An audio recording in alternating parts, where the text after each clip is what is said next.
Bud Not Buddy, Chapter 14. When we got into the restaurant, I could see that it was someone's living room that they'd set about 10 card tables and some folding chairs in. Every table but one was filled, and there were 5 or 6 people standing in the doorway waiting to sit down. We said, "Excuse us," and walked right past. Then the smell of the place got into my nose, and I could tell why folks were lining up to get in. I closed my eyes and took in a big snort of air. It was like someone took an old pot and poured about 100 gallons of apple cider and 100 gallons of hot coffee into it, then stirred 8 or 9 sweet potato pies, crusts and all, into that, then let 6 big steamy meatloaves float on top of all that, then threw in a couple of handfuls of smashed potatoes, then boiled the whole thing on high. This must be exactly how heaven smells. I could tell by the smell that Mr. Jimmy was telling the truth when he said this was the best restaurant in Grand Rapids. Shucks, I've never eaten in one before, but I'd say this was the best restaurant in the world. I opened my eyes because the smell was starting to get me dizzy. On the other side of the room, Herman E. Calloway was sitting at a table with Mr. Jimmy and a woman. Steady Eddie pointed at the only empty table, one that had a sign saying "Reserved NBC" on top of it, and said, "That's where we're at, over there, bud. NBC stands for Nobody But Calloway. Mr. C changed the name of the band so much that no one can keep up with the new names, so they call us NBC so they don't have to change the sign." Before I could sit down with him, Mr. Jimmy saw us and said, "Here they are," and pointed at me and waved for me to come over to their table. Shucks, I'd rather sit with the band than with Herman E. Calloway. It would be hard to have a good time eating if you looked up and saw him every time you took a bite. The thug said, "Remember what I said," pointed at the top of his head, and acted like he was smacking some kisses. I walked to the other table. Mr. Jimmy said, "Bud, this here's Miss Thomas. She's a vocal stylist." She could tell I didn't know what that meant, so she said, "I'm the singer, honey." I said, "Pleased to meet you, ma'am." She laughed and stuck her hand out for me to shake. There were about 9 diamond rings on just her right hand. She said, "Oh my, a gentleman. I'm pleased to make your acquaintance as well." Then she took all those ringed up fingers and rubbed them across my cheek, held my chin and said, "Come here, child," and pulled my face up close to hers. Uh-oh. I twisted up my face to get ready for a kiss, but instead she looked real close at me and said, "What's this, baby?" She rubbed her fingers over a couple of sting spots that I'd been scratching. For a second, I was going to tell her they were vampire bites, but someone told me to tell the truth this time. I said, "That's just some hornet stings, ma'am. I got bit up when the Amoses locked me in their shed." It was her turn to twist her face up. "When who locked you up in what shed?" "They were the people the home was paying to look after me. I got bit by the fish head guards." I showed the woman the bite on my hand. I was surprised to see it was puffing up from pus. "My Lord," she said, "Hyman, this child's hand is infected. None of you men noticed how he looks?" Herman E. Calloway said, "Talk to James. Far as I know, he's the only one who looked at the kid." Mr. Jimmy said, "Well, Grace, to be truthful, I did think the boy's face was a little bit swole up, but you know how dark it is in the cabin, and by God, there are some folks who just naturally have lopsided heads." She said, "Doc or not, even blind Lemon Jefferson could see something's wrong with this baby's eye. What happened here, Bud?" She touched underneath my eye as light as a feather. I said, "Well, ma'am, Todd Amos woke me up by shoving a pencil up my nose all the way to the R, and when I went to punch him, I slapped him instead, and it left a big welt on his cheek, so we put up our dukes and went at it, and it didn't take long before I knew I couldn't whip him, so I just curled up and fell down." I looked at Herman E. Calloway to make sure he was listening to the next part. I wanted to let him know that even though he was real mean, our minds thought about things in the exact same way. I said, "I fell down, ma'am, 'cause the Lord give me the good sense to know when enough is enough." He acted like he didn't hear. So I kept talking to Miss Thomas. Then Mrs. Ames came, and I could tell they'd gone through my suitcase, even though they promised they wouldn't, and she locked me up in the shed where those hornets and fish head guards got a hold of me. Miss Thomas looked like this was some real amazing news. Hermione Calloway said, "Sounds like a case of diarrhea of the mouth and constipation of the brain." Miss Thomas gave him a dirty look and said, "You said the home, Bud. What kind of a home? Where's your mama?" I said, "She died 4 years ago, ma'am." She put her hand on my shoulder and said, "I'm sorry, sweetheart. How about your daddy? Do you know where he's at?" I said, "Yes, ma'am." She said, "Where is he, honey?" I pointed dead at Hermione Calloway's big belly again. I said, "That's him right there." Miss Thomas looked like she wanted to smile, but she said, "Now, Bud, I've only known you for a couple of minutes, but I can tell your mama did a fine job of raising you. I can see you've had a good, proper upbringing, so I'm kind of surprised that you're pointing like that." She was right. I brought my finger down. I said, "I'm sorry, ma'am." She said, "That's fine, but it wasn't me who got pointed at." I told Herman E. Calloway, "I'm sorry, sir, but I didn't mean it." She smiled and said, "That's better. We all make mistakes. You know what, Bud? You look like you could use a good meal. So why don't you sit right there and join us?" She pointed a ring-covered finger at the empty chair direct across from him.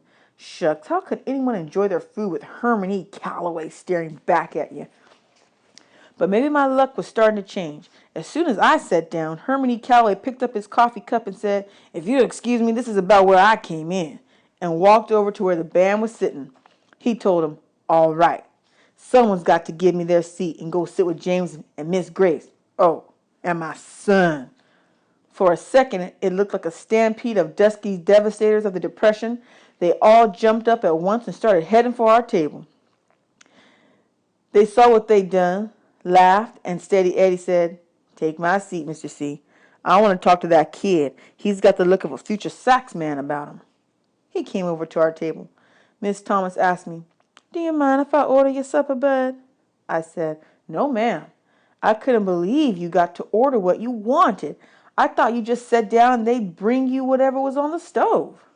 A woman came up to the table. She said, "Y'all ready, Miss Thomas?" Miss Thomas said, "We sure are, Tyler." Tyler said, "Who's the little fella? Did y'all pick up someone new for the band?" Miss Thomas laughed. "They're getting younger all the time, aren't they? This here's Bud, and he's going to be our guest for a while, so I wanted to impress him with something special." Tyler said, "Well, you know you brought him to the right place. It's nice to meet you, Bud." I said, "Pleased to meet you, ma'am." She said, "Ma'am? Mercy, Miss Thomas, your guest has some real fine manners.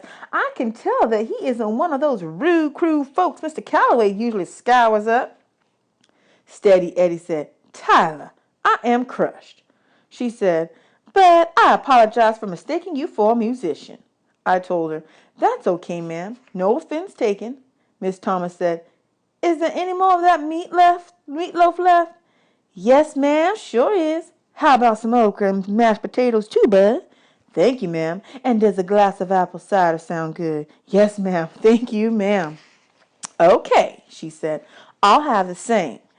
Mr. Jimmy ordered a supper that was all the way different from mine, and Steady Eddie ordered one that was all the way different from his. No wonder you hear about rich folks going to restaurants once a week. This was great. Miss Tyler went away, and Miss Thomas started back on me.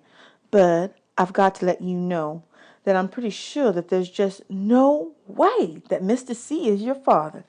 Tell me what gave you the idea he was." "My mother did, ma'am." Miss Thomas looked over at Jimmy real quick, then said, "Sweetheart, did you know a whole lot of people all over the state know Mr. C? Did you know he's pretty famous?"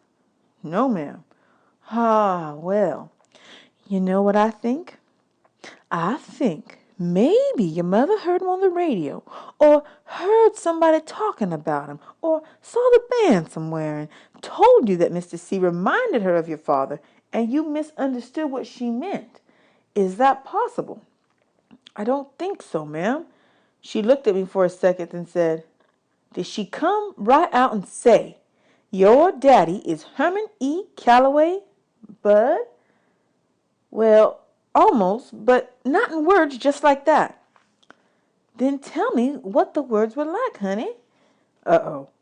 It was going to be hard to explain to Miss Thomas about mighty maples and hints from flyers. As long as I kept Herman E. Calloway being my father to myself, the whole thing made real good sense. But as soon as I tried to tell the folks about it, it seemed like maybe it was something some stupid kid had dreamed up, like it was wishing and hoping instead of something true and real.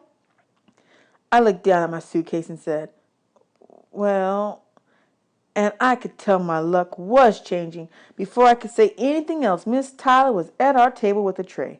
Miss Thomas reached across the table, patted my hand, and said, "We'll talk tomorrow, Bud. I bet you're sick and tired of answering people's questions, aren't you?" I said, "Yes, ma'am, I am." But I did notice that she'd said tomorrow. That might mean they weren't going to try to send me back to Flint right away. Miss Tyler said, "Miss Thomas," and set a plate in front of her, and said, "Mr. Jimmy," and gave him some food too. Then said, "Steady," and put his plate down so that it rattled a little. Then said, "And finally, the young gentleman," and put a plate crammed with food in front of me. It was the best meal I'd ever had. And when it was done, Miss Tyler brought me a dessert she called on the house. It was a piece of warm, sweet potato pie with some white, fluffy stuff called whipped cream swapped all over the top of it. After I shoved the last crumbs of pie in my mouth and scraped up the last little dribbles of whipped cream, I looked around at the people at my table and I couldn't help breaking out in a big smile. I didn't see it before, but now that I looked, I could tell that Miss Thomas must be the most beautiful woman in the world. When she talked, she moved her hands and fingers around, and the lights from the ceiling and from the little candle on the table would bounce off all them diamonds and spark up in your eye and make you feel like you'd been hit with some kind of magic fairy dust. Then you couldn't help but smile. All the while she'd hum too, but hum doesn't begin like it's the right word for what she was doing. Most times I'd heard humming before, which was just an excuse for not being able to sing, or something people do if they don't know the words to a song. That doesn't fit the sounds of Miss Thomas was making. You couldn't help but look up and wonder if this was a real human being that was making these sounds. What her humming reminded me most of was that feeling you get when you walk barefoot on a railroad track, and for a long time before you can see it, you can feel the train coming right through the bottoms of your feet. Her humming started slow and easy at first, but then, just like you could feel that train shaking from somewhere far off, after a while, Miss Thomas's humming made you feel like something big and strong was passing right by you, and everything on you was getting rattly and shaky and about to get shook loose. It made you want to drop your fork and grab hold of something solid. From hearing just this little bit of humming, I could understand why Mr. Jimmy didn't call her a singer. Singer wasn't a big enough word to take in the kind of music that was jumping out of Miss Thomas's chest. And I didn't notice before how funny Mr. Jimmy was. The stories he was telling about traveling around the country with Herman E. Calloway had us all laughing so much that even the nosy people at all the tables near ours quit eating and were busting their guts and throwing their 2 cents into the stories. The only table that was quiet was where the dusky devastators were sitting. It seemed like Herman E. Calloway could make it so you just want to sit and watch your hands with a sad look on your face. And I hadn't noticed before how nice Steady Eddie was either. He talked out of the side of his mouth and kept his eyes kind of blinked halfway down, especially when Miss Tyler would come to our table to see if we were all right, which she did a lot. And he was the first person I'd ever seen who could eat and talk and laugh and drink and sneeze whilst keeping a toothpick dangling out of his mouth. No wonder what he'd do to that toothpick always stay dancing just below his mustache. And Steady Eddie took his time to show me how to hold my lips and how to put my fingers like I was really playing a pretend saxophone. I'm not sure exactly when it happened. If it was when I was scraping up the last little drops of melted whipped cream, or if it was when Miss Thomas's fingers got to flinging all that magic fairy dust, but Sometime, whilst I was sitting in the sweet pea, another seed got to sprouting. Sometime in that smells like heaven place, another mighty maple started digging down its roots and grabbing hold. One second I was laughing my head off, and the next second I was feeling very surprised because something hit me just as hard as Snaggletooth McNevin had smacked Hermione Calloway. All of a sudden I knew that of all the places in the world that I'd ever been in, this was the one. That of all the people I'd ever met, these were the ones. This was where I was supposed to be. And Hermione Calloway could kiss my wrist if he thought he was going to scare me out of this. It was going to take more than a grouchy old bald-headed guy with a tremendous belly to run me out of here. I was smiling and laughing and busting my guts so much that I got carried away and some rusty old valve squeaked open in me. Then, whoop, zoop, sloop, tears started jumping out of my eyes so hard that I had to cover my face with the big red and white napkin that was on the table. I hadn't been this embarrassed since I woke up and found Mrs. Sleet looking at my legs. I could tell that everyone in the sweet pea had stopped laughing and talking and had started looking at me, but I still couldn't quit bawling. Mama used to tell me I'd only get one chance to make a first impression, and it looked like I was blowing it with the dusky devastators of the Depression. Shucks. Finally, I had to put my face and my arms on top of the table and put the napkin over my head like it was a little blanket because try as hard as I wanted, it didn't look like I was going to get this doggone valve closed anytime soon. I felt Miss Thomas's hand come up under the napkin and rub real soft and slow, back and forth over my head. She pulled me out of my chair into her lap and wrapped her arms around me and bounced me up and down on her knee. Dang-y, I'd never had any kind of reputation with the band now.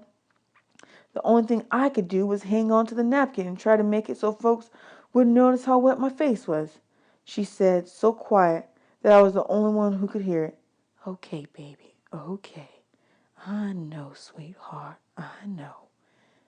Then she started humming again, and with my ear mashed up against her chest, it felt like all my bones and muscles quit doing their jobs.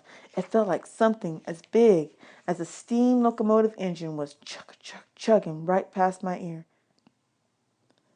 I wasn't sure if it was her lips or her hand, but something whispered to me in a language that I didn't have any trouble understanding. It said, "Go ahead and cry, bud. You're home."